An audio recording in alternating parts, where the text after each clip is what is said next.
So students, welcome to this video. In this video, we are going to discuss the periodic chain of what is the element in the periodic table. If we go across the individual periods of the periodic table, what we found at the left hand side of the periodic table, there is a significant reactivity among the elements, and when we go across the period, individual period, what we found that this reactivity goes on increasing, and at the middle of the periodic table you will find that this reactivity is almost minimum. But at the extreme right of the periodic table, in the non-metal group, that is group number 17, you will observe the high reactivity among the elements. So at the one end you will find that there is a very high reactivity, and the other ends of the periodic table you will find again there is a high reactivity, but at the middle there is a very less amount of reactivity among the elements. Now if we go down the group, what we found? We found that there is basically as for example for group number 1, we found that the reactivity among the elements will be increasing, the group number 1 element, but the trend is different for the group number 17, where you found that the reactivity is going to be increasing. So there is a different type of trends, observable trend, that we can observe the physical and chemical properties of the elements that we will take. There are several properties of the element, that is the physical properties and the chemical properties, that we will find there is a periodic trend in the periodic table. As for example, the physical properties.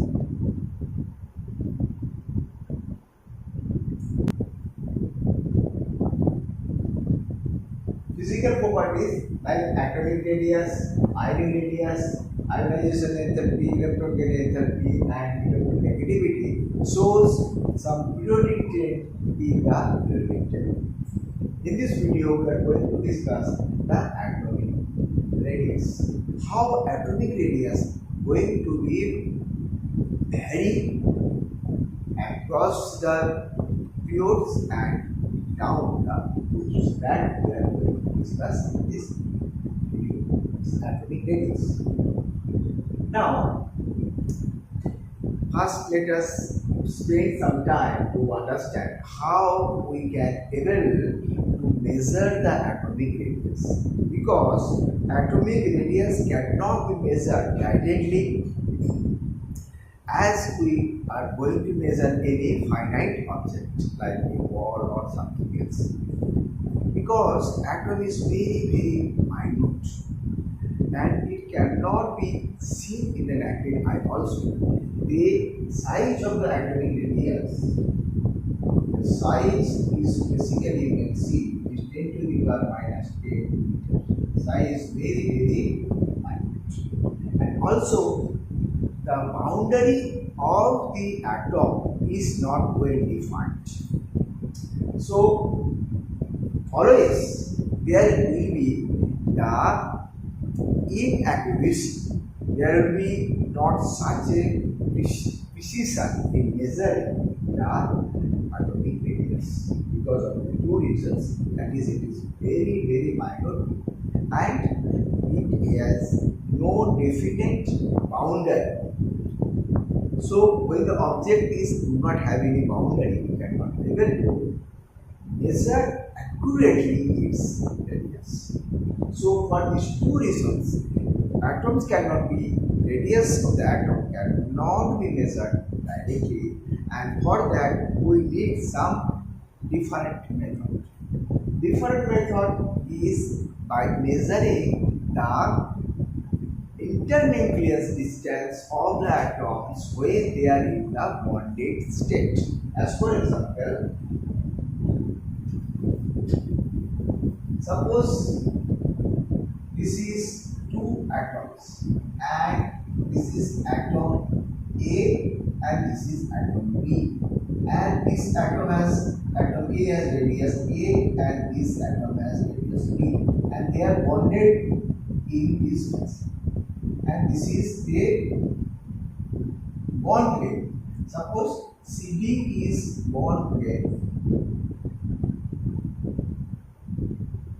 CD is bond length, and their atomic radius of A is RA and atomic radius RB is RB. So from geometry we can easily able to say RA plus RB is equal to the bond length, that is LC.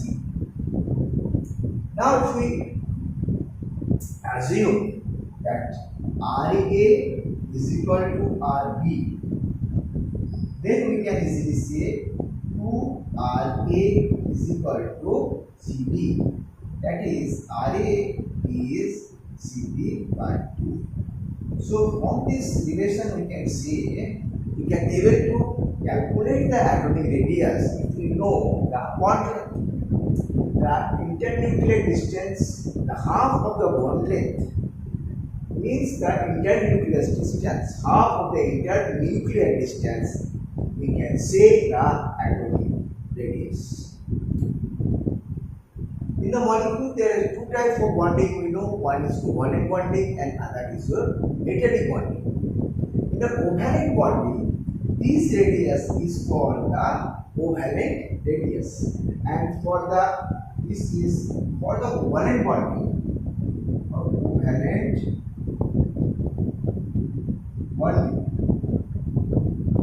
suppose the atom is bonded covalently and which is single bond, then this radius will be called the R covalent.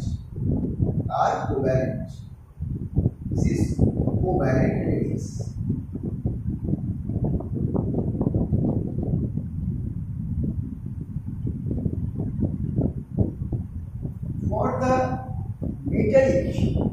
For the metal, this bonding we can say the metallic.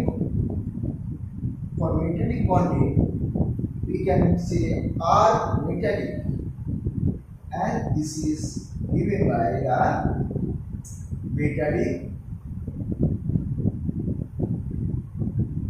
radius.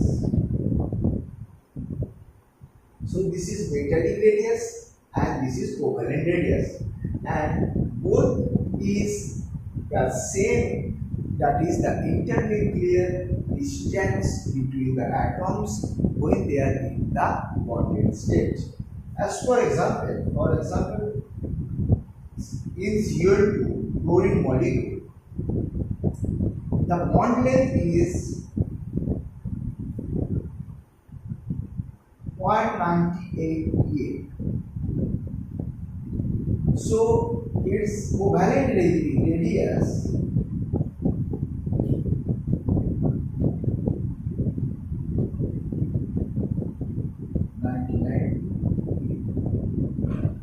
picometer. Okay. For copper, the bond length is 256 picometer and its metallic radius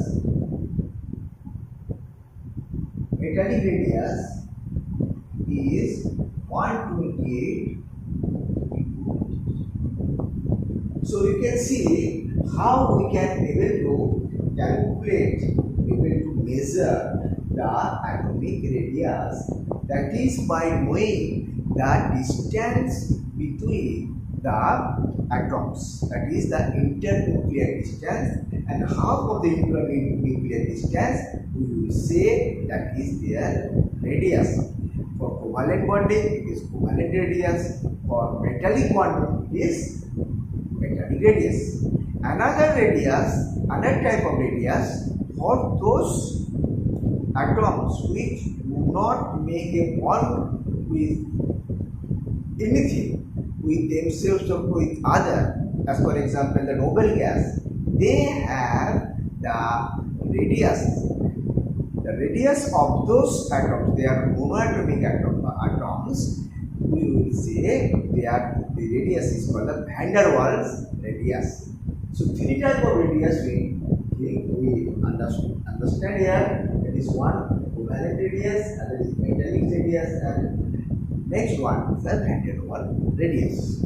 And van der Waals radius naturally will be higher as far the magnitude is concerned comparatively with the covalent or the metallic radius. Okay, I think this is understood. Now we will going to discuss how this atomic radius going to be influenced, going to vary in a period or in a group, that we are going to discuss.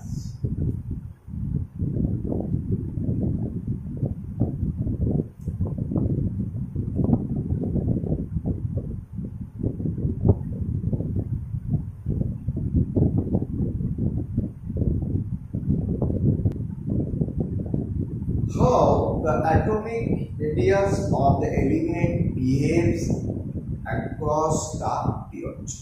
That can be observed, that can be understood from this table. Here, the atoms of the second period, the diameter radius of the atoms of the second period has been shown here. Lithium, beryllium, boron, carbon, nitrogen, and fluorine, and also the atoms of the third period, that is sodium, magnesium, aluminium, silicon, phosphorus, sulfur, and chlorine. You can observe from this data that as we go on, as we goes from the left hand side to the right hand side of this periodic table, what is going to happen? There is the atomic radius is continuously goes on decreasing. You can see for the lithium it is 152 picometer, in the beryllium that is 111, then boron is 88, carbon is 77, and nitrogen is 74, oxygen is 56, and the fluorine is 64. So it continuously goes on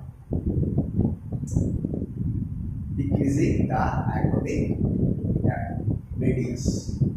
For the third period also you can see, as we go from the left hand side of the period to the right hand side, you can see the atomic radius goes on decreasing.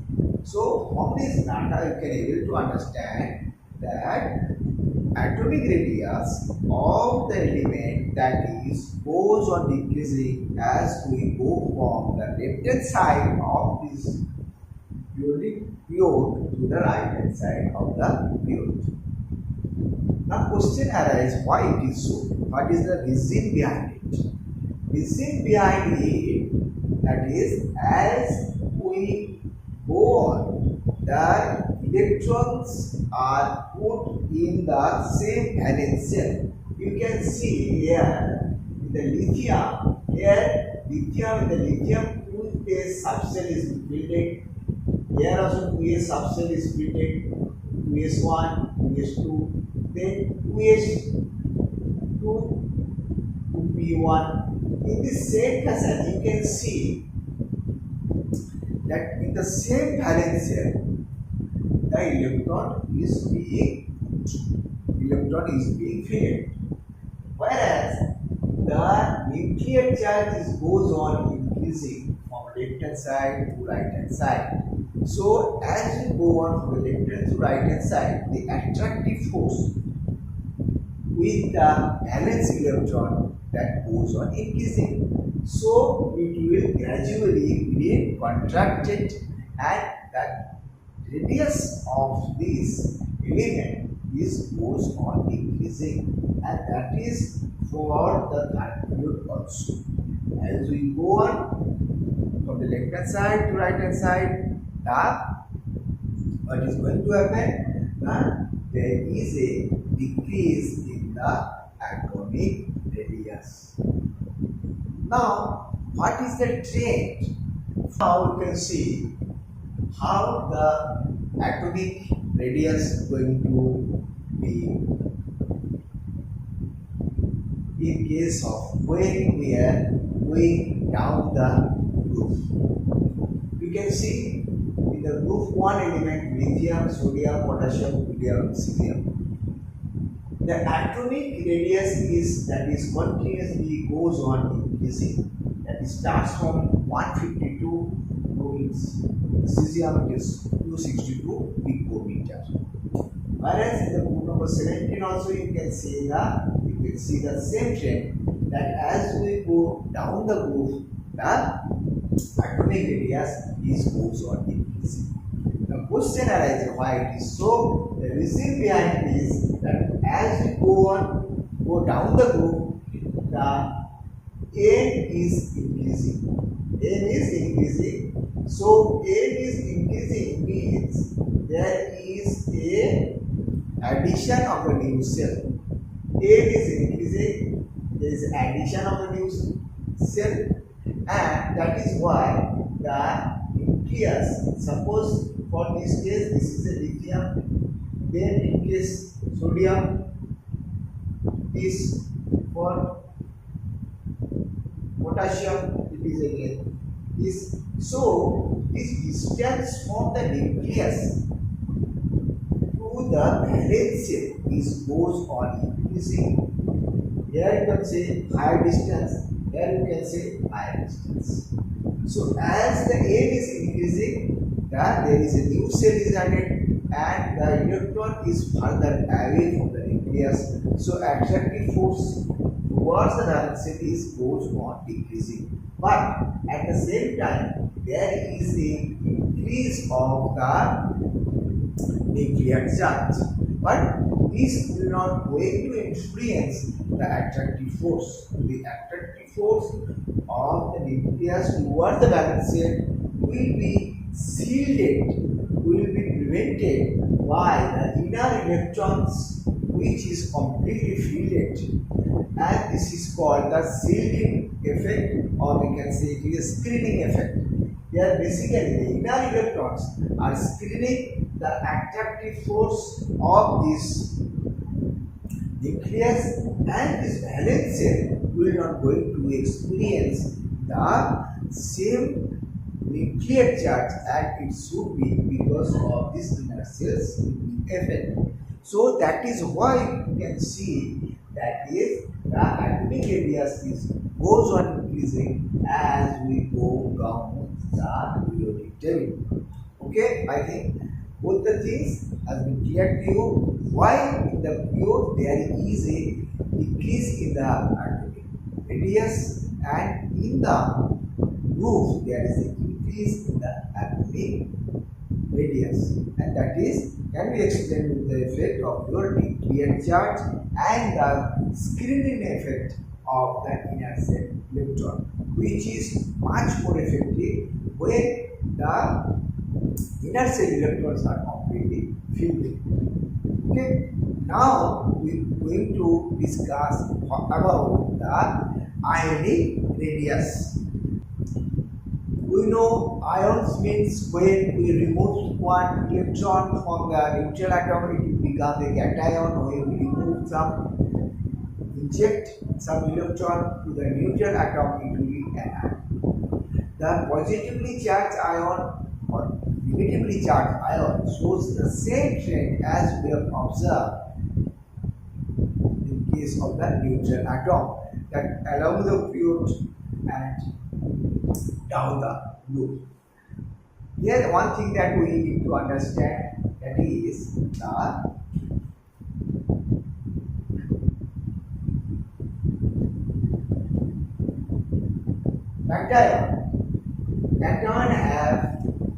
Cation have the lesser diameter, distance, radius.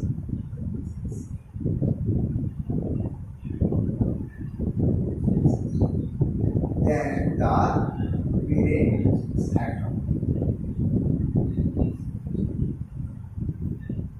Cation has the lesser radius than its parent atom. Why it is so? Because cation means we are removing the electrons from the neutral atom. Means there is the lesser electron, lesser number of electron, and there is a lesser number of electron, but the nuclear charge is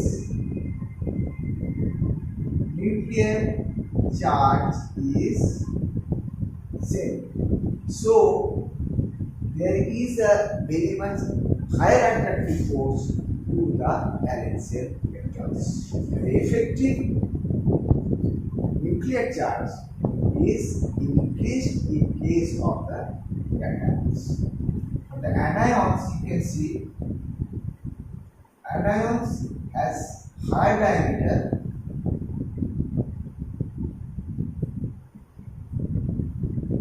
or you can say higher radius than cation, than the parent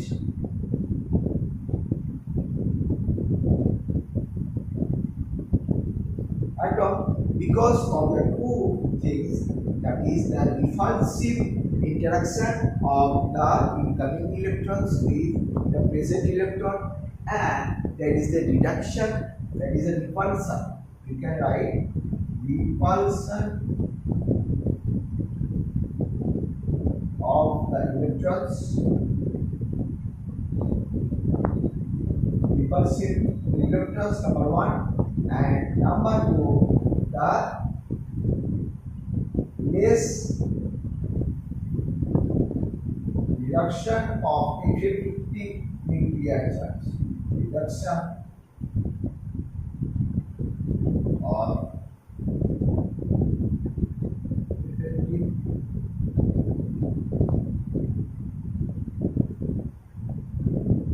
charge. So there is a two things: repulsion of the electrons, when the incoming electrons will have the repulsive force between the already present electrons, and the reduction of the effective nuclear charge. So this will going to make the anion radius is much more than its parent atom.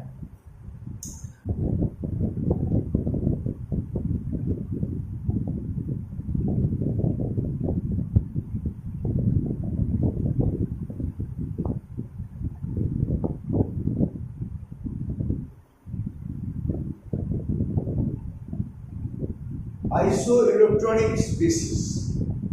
As for example,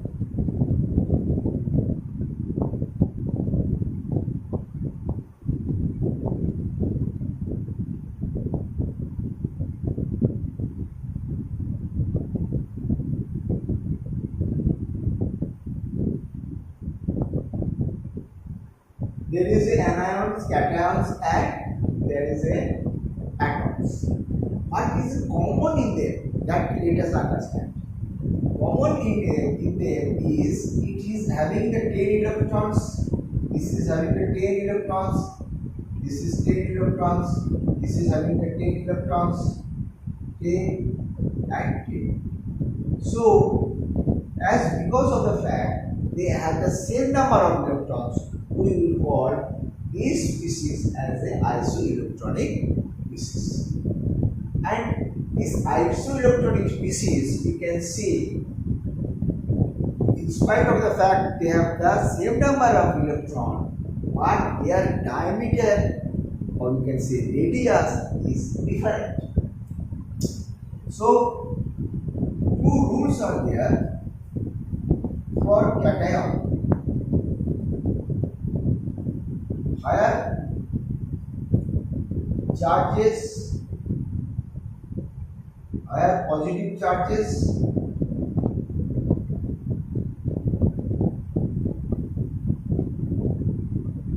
charge, higher positive charge means less diameter.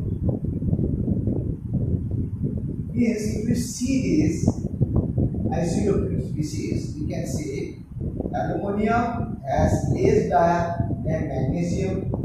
Magnesium is less dia than sodium. Sodium ion, sodium cation. And for the anions, higher negative charge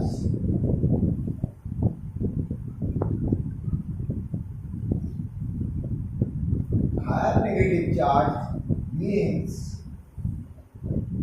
higher diameter, higher radius.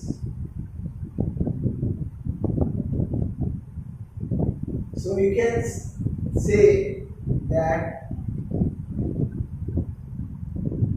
any, that is A is a less diameter than the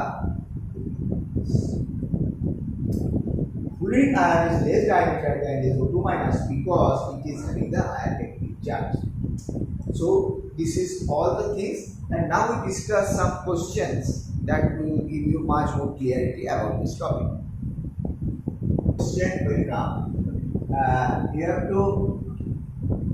to write the van der Waals radius of these oxygen, nitrogen, chlorine, urine, and neon in the increasing order. That you have to start from the lowest and you have to go in with the highest. For van der Waals radius, it will have the same thing, same trend as we have observed for the covalent radius. So in this case, the neon will be at the last of the periodic table, last element of the periodic table, so its van der Waals radius will be less. Followed by fluid, then oxygen, then nitrogen and chlorine. So this will be the answer. Okay. Next question. The size of the following species increase in the order. You have to say which order is correct order. Magnesium, then sodium, sodium ion, then fluid, anion, and then anion. Which will be the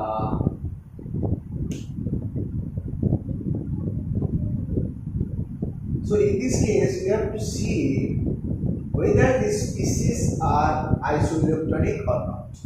If it isoelectronic, then we have to go by this rule that higher charge, positive charge will have the lesser diameter, and in case of anion, it is higher negative charge with a higher diameter. So in this case, you can see which will be the correct choice, correct answer.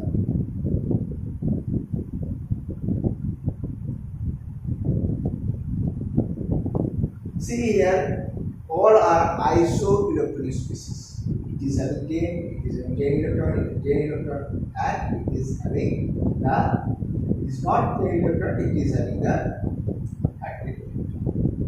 Okay.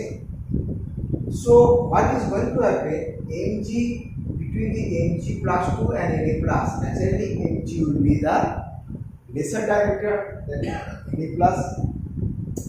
So Mg plus 2 is less radius followed by the Na plus. Then fluid, it is having the negatively charged, so its diameter will be lesser, higher than Na plus and Na plus 2, but higher than your M. So this will be the right answer. So this type of question will come in your exam, and you have to be very clear from the isoelectronic point of view, and other also that you have to know and which group or which period these elements are like. Accordingly, you can say that its radius increasing order or decreasing order. That is all for the today's video. Hope you enjoy this video. If you like this video, you can share with your friends. Thank you very much for listening. Thank you.